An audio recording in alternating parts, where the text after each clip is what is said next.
Ready? Okay. Hey everybody, Dr. Fascia here. Today I'm going to go over with you how to treat headaches and neck pain.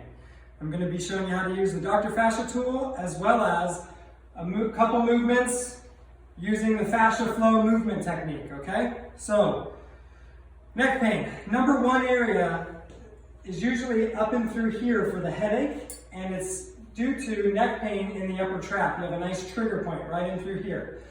So using the Dr. Fascia tool, we've got these three kind of edged ball areas to get into that tissue. We're going to start sweeping the tissue from front to back and working on that knot. We can start moving the head left and right, just applying a nice downward push and force, working that whole area. As we want to move up the neck, we can come on the skin and we're just going to start kind of, if it's on the right side, we're going to twist left while we sweep the tool midline toward the spine. So I'm looking left, pushing the tool to the left as well toward the spine. So we're going to just kind of start cleaning this up. We're just moving the neck left and right. This is kind of involved in the movement technique. The more that I twist, usually I'm pointing at about 30 to 40 repetitions, I start to promote water into the tissues while we're using the tool to break down the adhesions, and we start smoothing out range of motion. The gliding starts to occur. So that is the main issue for this upper trap. We can continue to work it down. You can even grab the opposite hand to have different leverage. You can use two hands and really get in there. For all of you strong athletes, lifting the weights, doing the shrugs, working this trap, okay? Other headaches and neck pain stems from the top. So I'm going to kind of just start to look downward and just use the outer edge to start etching down, down, down. So I'm lightly lifting up, putting pressure downward, up, downward. So I'm also going to sweep it from outside to inside. Continuing to look left, straight, back and forth, get down the neck, down the neck.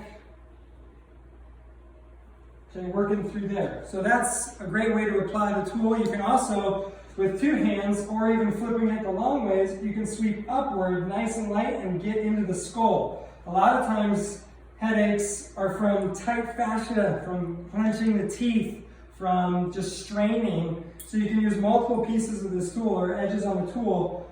For the temporalis muscle, we're kind of just etching it backwards. We can etch up and down. We can sweep it. The lighter end of the tool, we're getting in through here. We can sweep it up and down toward the back while we twist and turn. Okay, so a lot of different great ways to use this tool. I'll have some other ones. Now, for the fascia flow movement technique, we're going to start by opening up this chain that's tied into the neck. So, first movement is we're going to whip the wrist out as we take that arm up to a 45-degree angle, and our neck and head are going to twist with it. Then we whip the wrist back down, shoot the shoulder blade forward, and bend down in with it. So we go to end range, we get out of it. End range, get out of it. We're just twisting. Now, I'm using my abs, my glutes to squeeze the core so that my low back doesn't hurt. Because we're trying to isolate the neck by contracting the abs to fixate the low back. So this is more for neck and shoulder. We want about 30 to 40 reps twisting. As we do this, we're going to open up the pecs. Pecs are actually the number one cause to head pain and neck pain, because when the pecs are tight, they pull you forward, the neck comes forward. So really, the secret to neck pain is opening up the chest. Second one, we're going to whip the wrist down. We're going to curl it out at a 90-degree angle, and the head's going to go the opposite way. As we come back, I call this the server move. We're going to open the wrist back up and twist out. So we're whipping it down, looking away, opening the wrist, coming back. So it looks like this. As we get good, and as the shoulder clears, you can start to raise that arm up 1 inch at a time to the point where you're trying to get that arm up to that 45 degree. Everybody who's got tightness in their traps, this piece here, looking away, is going to stretch this chain. How do you stretch that piece? This is how. By pulling the wrist down, opening the pec, twisting away, and then pulsing through that zone. This right here, even keeping it a lot shorter and just quicker, 30 reps of this is going to clear up that front trap and open up the neck, and then you just start to look back and forth. Last one. We want to work on proper range of motion in the spine, in the neck itself. So I'm going to take the head down. You should be able to touch your chin to your chest, mouth closed. Take it as far down as you can go. As I come up, the majority of you are going to have these forward heads, and we're just going to hinge from the skull. That's not extension. So we're going to take the head down.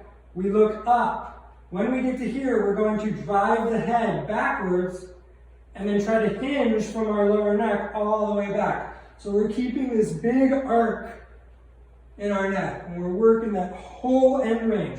As I do this move 30 times, we're undulating the fibers, we're loosening up, and that's going to loosen up every piece of tissue along the spine where all your nerve roots come out. So if your neck is tight, simply doing this will start to open up the neck, and then you'll see, wow, turning is much easier.